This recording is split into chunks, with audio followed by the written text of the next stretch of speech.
diz, irmãos, que depois de Deus falar isso, depois de Josué introduzir o povo na terra de Canaã, a terra que manava leite e mel, a Bíblia diz que após a morte de Josué, filho de Num,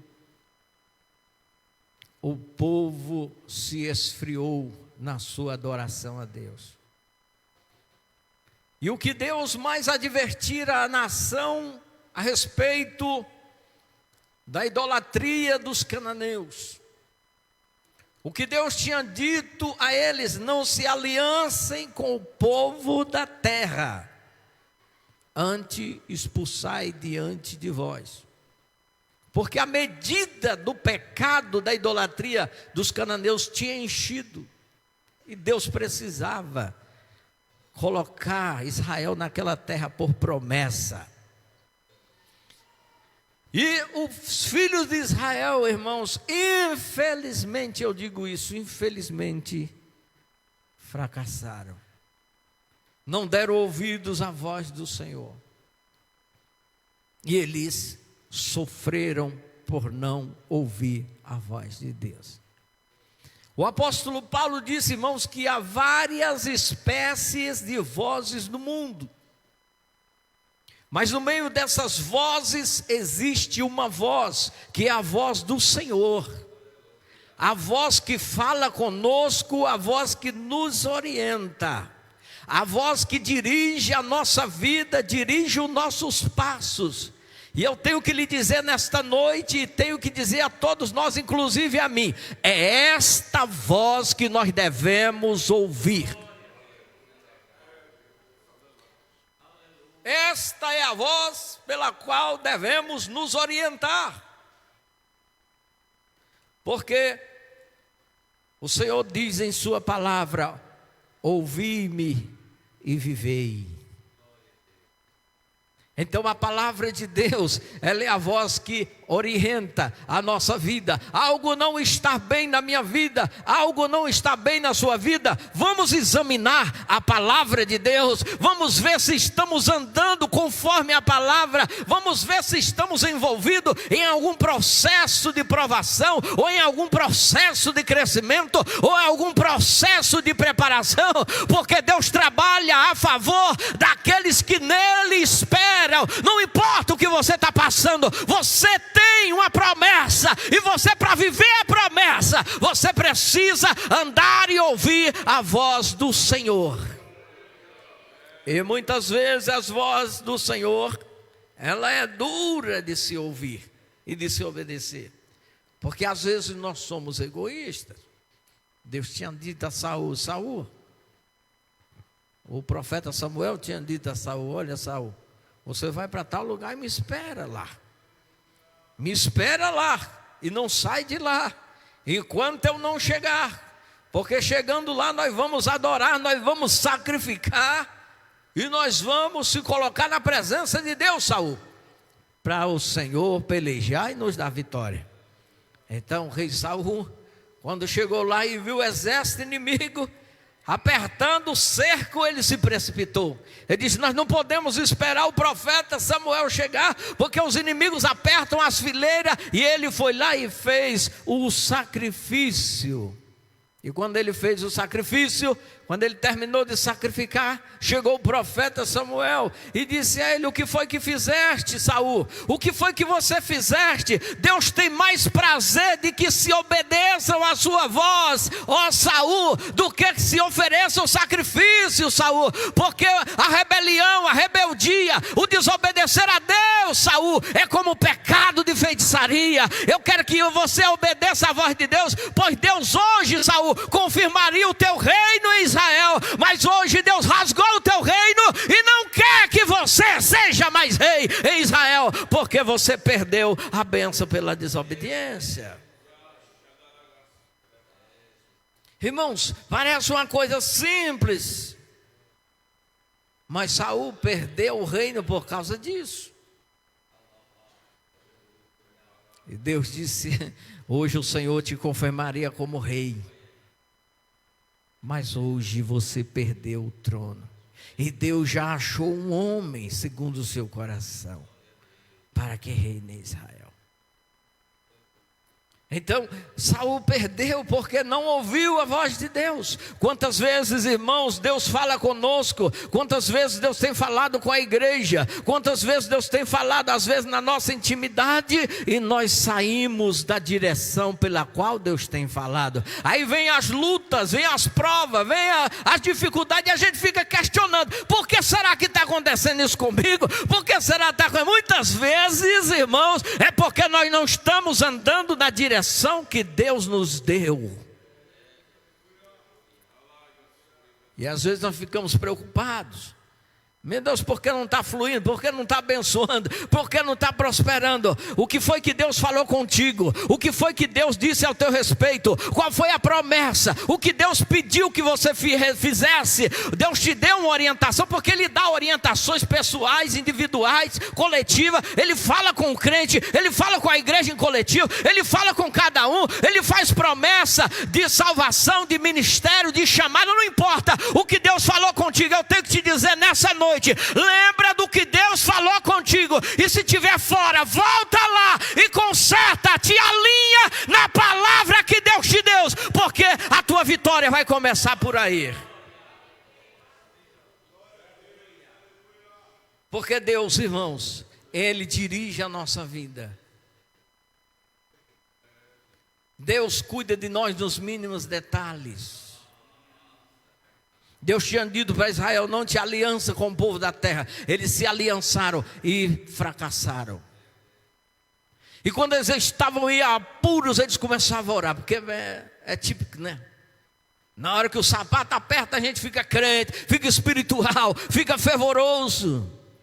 Na hora que a bênção está na nossa vida, a gente, se não cuidar, fica até desleixado espiritualmente. Está tudo bem, está tudo indo mil maravilha. Eu não vou orar não, eu estou bem. Eita, não vou ler Bíblia não, eu estou bem. Eu não vou na igreja não, eu estou bem. Está tudo bem. Não está não, irmão. Está sendo desleixado. E na hora que a luta chegar, não adianta reclamar não, porque Deus, Ele corrige, Ele açoita, Ele repreende a quem Ele toma por filho. Se eu sou filho, se tu é filho, se somos filhos de Deus, e se nós não andar na palavra, papai vai apertar alguma coisa para a gente voltar para a palavra.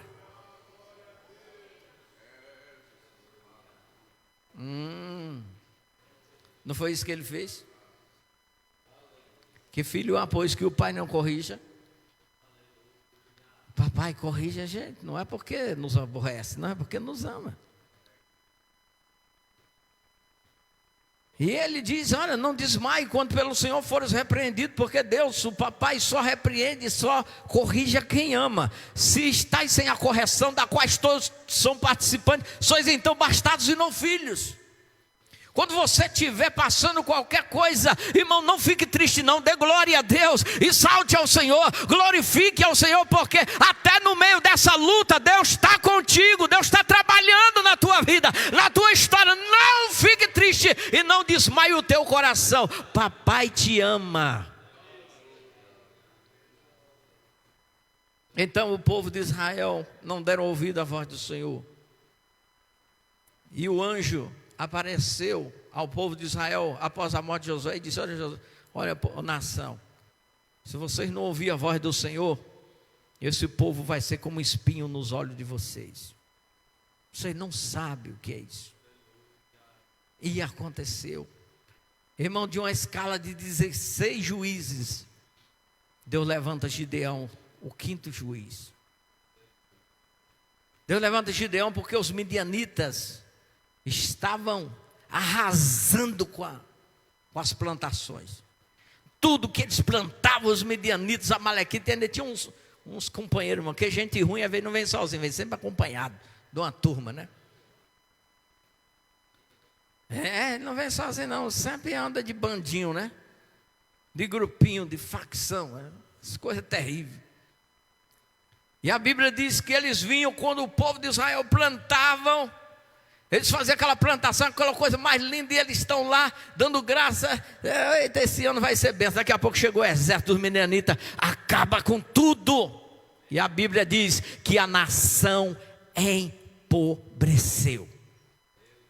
Durante 7 anos eles ficaram debaixo dessa opressão. Imaginem, 7 anos plantando, e devorando, 7 anos plantando e eles devorando, 7 anos, no 7º ano eles começaram a orar. E aí quando eles começaram a orar, aí Deus começou a fazer alguma coisa. Às vezes, irmão, muitas coisas não acontecem porque a gente não ora. Simplesmente isso, né? A gente para de orar. Mas para de orar. Mas se parar de orar, irmão, pode esperar que vai vir luta, viu? A gente passa por luta nesse mundo aqui, a gente não precisa nem ser mal. Tem gente que é mal e vem e faz maldade com a gente. A gente não precisa nem ser ruim. Tem gente ruim que vem e faz ruindade com a gente. Esse é o mundo. Aqui tem gente ruim. Tem gente que está caída da presença de Deus. A humanidade está caída da presença de Deus. Para piorar, tem o diabo e todos os demônios dele para perseguir e perturbar, né? Então o mundo não é um lugar bom. É um lugar terrível. Só é bom para nós porque nós temos a presença do Senhor e o Espírito Santo. A razão da nossa vida ter sentido e alegria é por causa da presença de Deus, porque vem sobre nós o tempo do refrigério de Deus sobre a nossa vida. Isso dá sentido à vida, irmãos. Irmãos, viver nesse mundo sem a esperança, sem expectativa. Irmãos, o número de pessoas com depressão, o número de pessoas com ansiedade é grande. Sabe por quê? Porque o povo olha e não vê expectativa, só problema, guerra, notícia ruim, é peste, é praga, é tudo. E o povo entra em depressão, o povo fica em crise de ansiedade. Mas o crente tem esperança, a igreja tem esperança, a igreja tem promessa, a igreja tem a palavra de Deus para andar na palavra. Glória a Deus.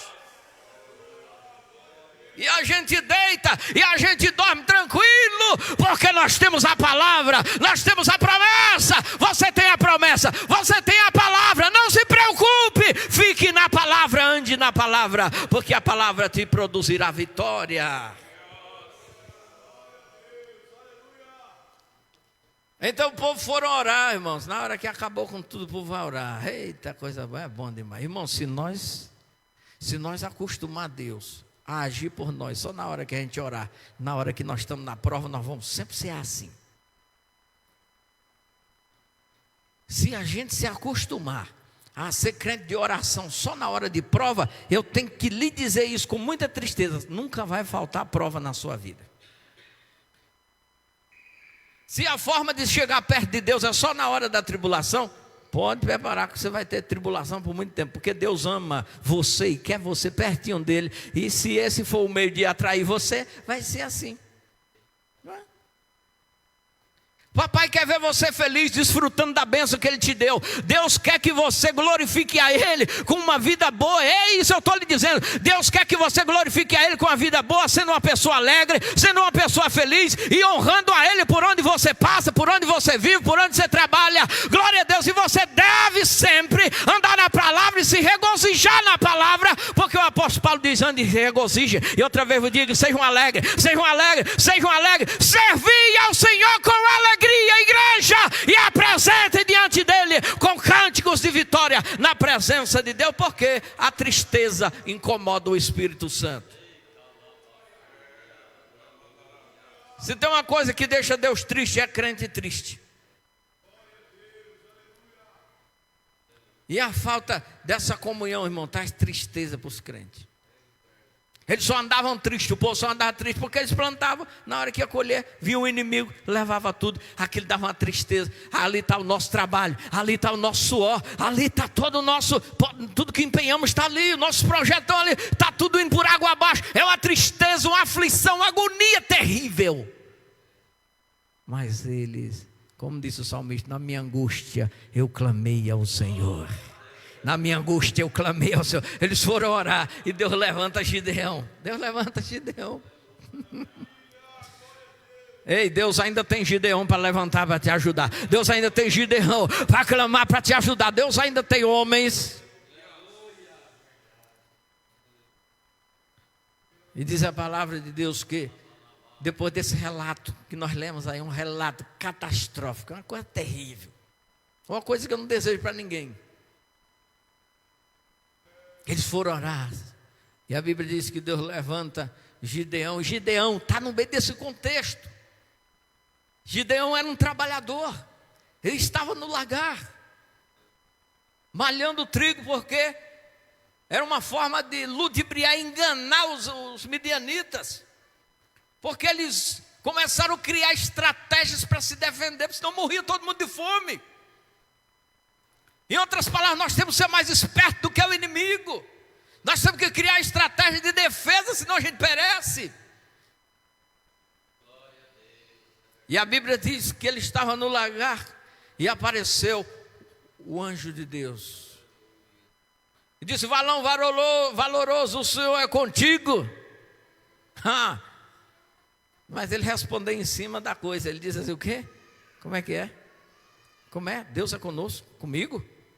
Se Deus é comigo, por que nós estamos passando tudo isso aqui? Não é isso aí. As perguntas que o povo faz: eu sirvo a Deus, eu sou crente, por que eu passo tanta luta? Mas a culpa não é sua não, Gideão. A culpa é nacional, porque o povo, a nação, o juiz, as lideranças da nação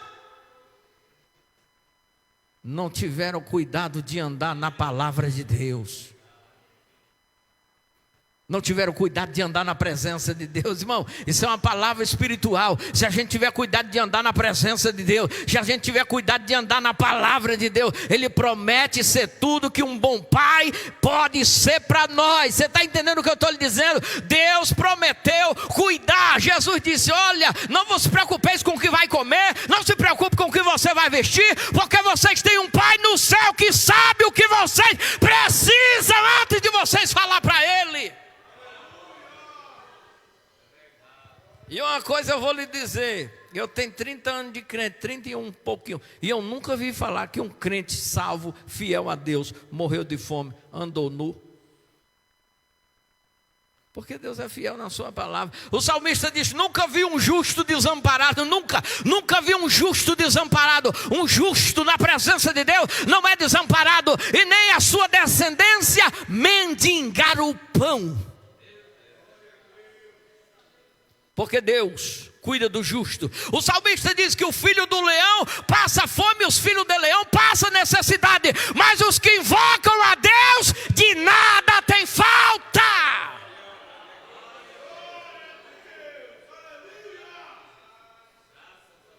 De nada tem falta.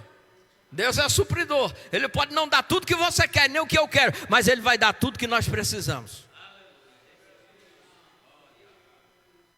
Então Deus levanta Gideão e ele diz: mas como é que o Senhor é comigo? Como que o Senhor é conosco? Nós já ouvimos falar de nossos pais, das maravilhas que Ele fez quando nos tirou do Egito, mas olha como estamos agora. A Bíblia diz que o anjo olhou para ele. Isso aqui me impressiona muito, porque eu imagino aquele anjo olhando para Gideão naquela frustração, pastor, dizendo aquilo: como é que o Senhor é conosco, se nós estamos vivendo uma calamidade dessa? O anjo não respondeu nada para ele, diz: vai nessa tua força, vai nessa tua força, porque tu livrarás Israel da mão dos midianitas. Olha que promessa linda ele recebe ali: tu livrarás Israel da mão dos midianitas.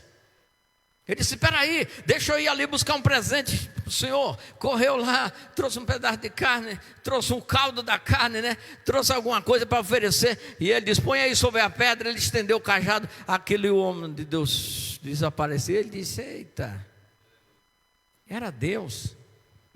Eu vi a face do anjo do Senhor, eu vou morrer. E a voz disse para ele: não temas, não morrerás, que você tem uma promessa. Irmão, existe gente que diz assim, existe gente que diz assim: quem tem promessa de Deus também morre, mas na hora certa. E quem tem promessa de Deus morre se sair da palavra e do propósito. Pode morrer. Mas se você tem uma promessa e anda na presença de Deus, Deus ia abrir a boca dele e falar uma coisa para você que ele não ia fazer. Eu não acredito nisso. Se a Bíblia diz que Deus falou, está falado, está assinado embaixo, e ele vela para cumprir aquilo que ele falou para você. Eu me lembro de Pedro na prisão, no meio do quartel de soldado, e ele disse assim: amanhã tu morre. Pedro dormiu. Eu já disse isso aqui. Pedro dormiu, sabe por quê? Porque ele tinha ouvido de Jesus. Tu vai chegar um tempo, agora tu te cinge, tu vai para onde tu quer. Mas vai chegar um tempo que te cingirão e vão te levar para lugar que você não quer ir. Ele disse, ainda não cumpriu essa promessa, eu vou dormir, rapaz. Dormiu e o anjo foi de noite e soltou ele.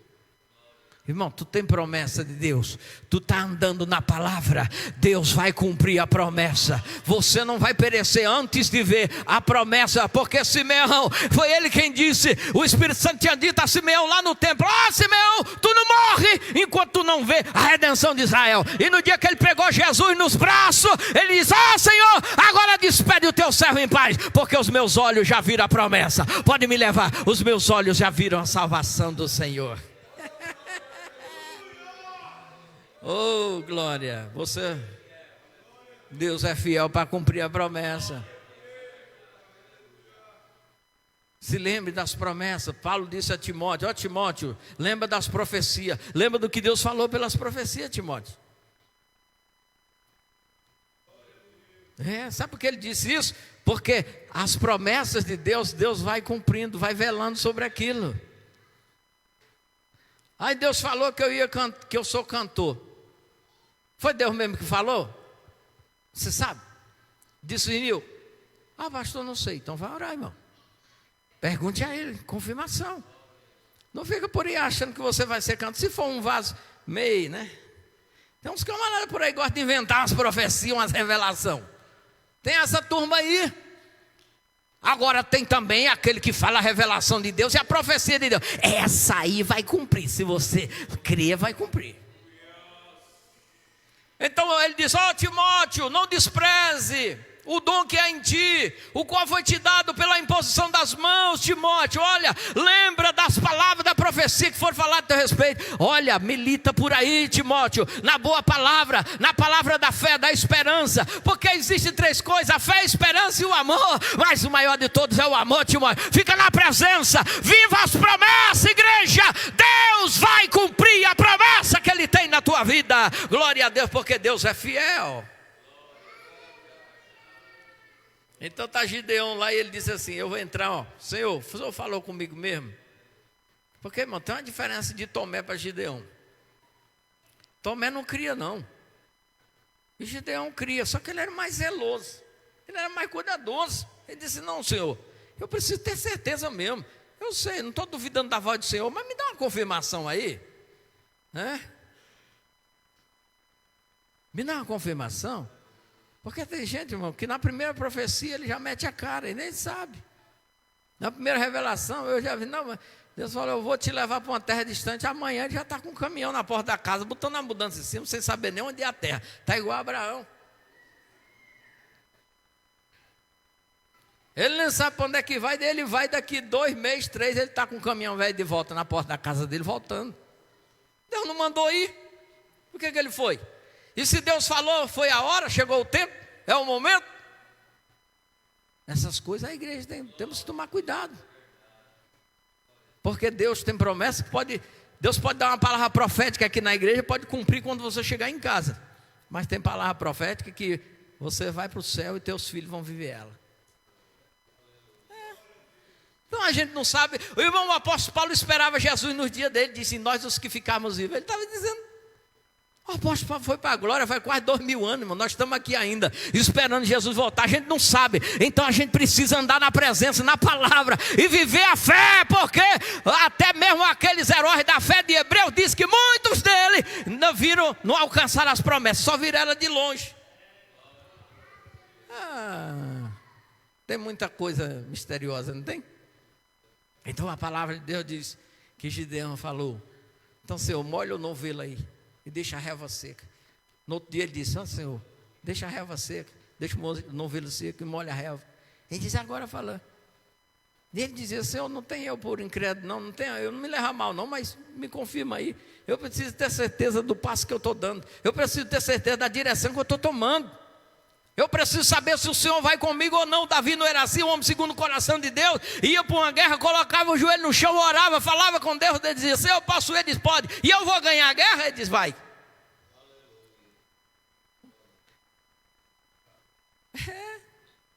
E não foi vitorioso em todas as batalhas, não venceu, porque andava na palavra de Deus. Andava na palavra. Andar na palavra de Deus, irmãos, é o caminho do crente, é o caminho da igreja, é o caminho do povo de Deus. Não existe outro caminho, porque o salmista diz: lâmpada para os meus pés é a lua, a palavra, e luz para o meu caminho é a tua palavra. A gente anda na palavra, nós somos guiados pela palavra. Quem ilumina o nosso caminhar é a palavra de Deus. É a palavra de Deus que importa, que dirige, que alumia, que clareia o caminho do crente para a vitória e para a glória de Deus. Não tem outro. O Salmo 1 diz assim: bem-aventurado o varão que não anda segundo o conselho dos ímpios, que não se detém no caminho dos pecadores e que não se assenta na roda dos escarnecedores. Bem-aventurado o varão que não anda segundo o conselho, vozes estranhas, conselhos errados, palavra do homem, não de Deus.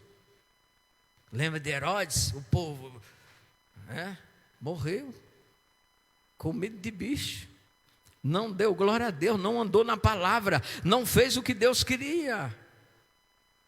Irmão, quer ver a nossa vida mudar de água para o vinho, como diz essa expressão tão maravilhosa, né? Vamos continuar na palavra, andemos na palavra, é a palavra. Então, Gideão resolveu crer. E creu. E ele disse: tá bom, eu vou lá. Mas o senhor sabe que eu sou o menor da tribo, né? Eu sou na casa do meu pai. Eu sou o menorzinho lá.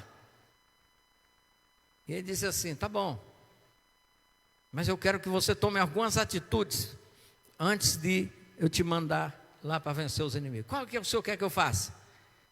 Ele disse assim: ó, eu quero que tu vá na casa do teu pai e derruba o altar de Baal, que está na casa do teu pai. Coisa terrível, irmão. Tem coisa que Deus pede para a gente fazer. Escute isso que eu estou lhe dizendo, que isso é muito sério. Deus manda a gente fazer algumas coisas que é muito difícil para nós, mas é necessário que se faça. E se Deus mandou, faça. Faça mesmo que lhe custe, como fez o patriarca Abraão. Ele vai na casa do teu pai e derruba o altar de Baal e pega a lenha que está lá do bosque, corte a lenha. Mas o senhor sabe que é uma encrenca terrível que eu vou entrar, não sabe? Pois é. Mas eu quero que você derrube lá, porque a gente precisa derrubar aquilo lá. Às vezes é preciso a gente derrubar alguma coisa, irmão, para Deus poder cumprir a vontade dele. Às vezes tem alguns altarezinhos, algumas coisinhas velhas que a gente diz: isso não é nada não. Algumas coisinhas velhas escondidas lá por dentro do guarda-roupa, uns patuar, uns negócios velhos, umas coisas velhas do passado, aquelas coisas.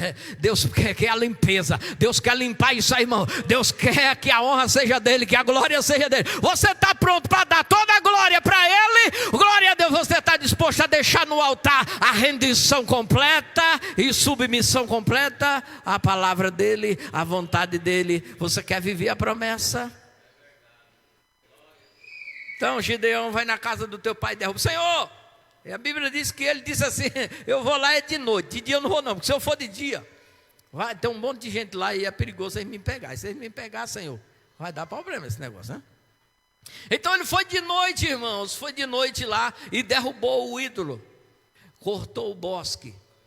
E no outro dia, quando amanheceu, o ídolo estava no chão. E aí a turma juntou lá e disse: quem foi que fez isso? Quem foi? E eles inquiriram e averiguaram, descobriram. Foi Gideão, filho de Joás. E o pior, irmão, é que o ídolo era do pai dele. Era uma desonra contra o seu pai, na realidade aquela religião falsa e pagã. Mas para Deus era fidelidade, para Deus era temor, para Deus era obediência. Glória a Deus. Ele disse: vai me custar, mas eu vou lá. Quebrou o altar, fez a obra do dia. O povo perseguiu, ele pegou e entrou na casa do pai dele, ficou lá escondido.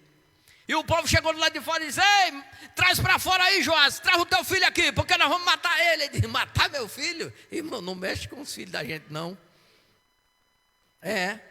Porque Joás teve uma sabedoria tão grande para livrar Gideão ali. Eu fiquei olhando esse texto e eu vi, o Joás teve uma sabedoria tão grande. Isso é que eu chamo de palavra de sabedoria. Ele diz assim: Baal não é Deus, Baal não é uma divindade. Um Deus, ele pode tudo, ele faz o que ele quiser, não é? Então é o seguinte: ninguém vai contender com meu filho aqui não. Se Baal é Deus, Baal vai pelejar e vai contender com ele. Deram o nome para ele de Jerubaal. Mas Joás disse: no meu filho aqui ninguém toca não. Vocês não vão entrar aqui coisa nenhuma, rapaz. Ei, sabe por quê? Porque Deus já tinha criado essa estratégia. Deus deu essa palavra de sabedoria para guardar Gideão, porque tinha uma promessa para cumprir na vida dele. Irmão, quando tem promessa, Deus te esconde. Quando tem promessa, Deus te protege. Quando tem promessa, Deus te livra. Deus dá um jeito e te preserva.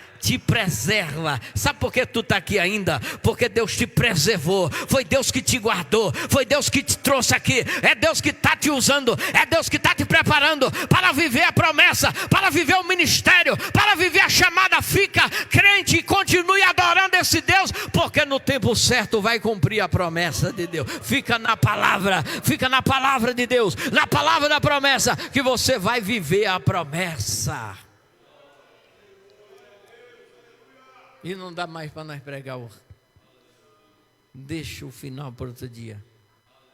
Mas eu quero, irmão, que você fique de pé em nome do Senhor, com a permissão do nosso presidente. E eu quero chamar aqui à frente, se você sentir a liberdade de vir aqui, eu quero orar por pessoas que têm promessa. Pessoas que têm promessa. Se você quiser vir aqui, nós vamos estar orando por esse mês de março. Sabe o que significa? A etimologia da palavra março, uma delas é marco. Deus pode marcar a tua vida aqui essa noite. Você que tem uma promessa de Deus e diz: Senhor, até hoje não cumpriu a promessa. Senhor, eu só estou no vale.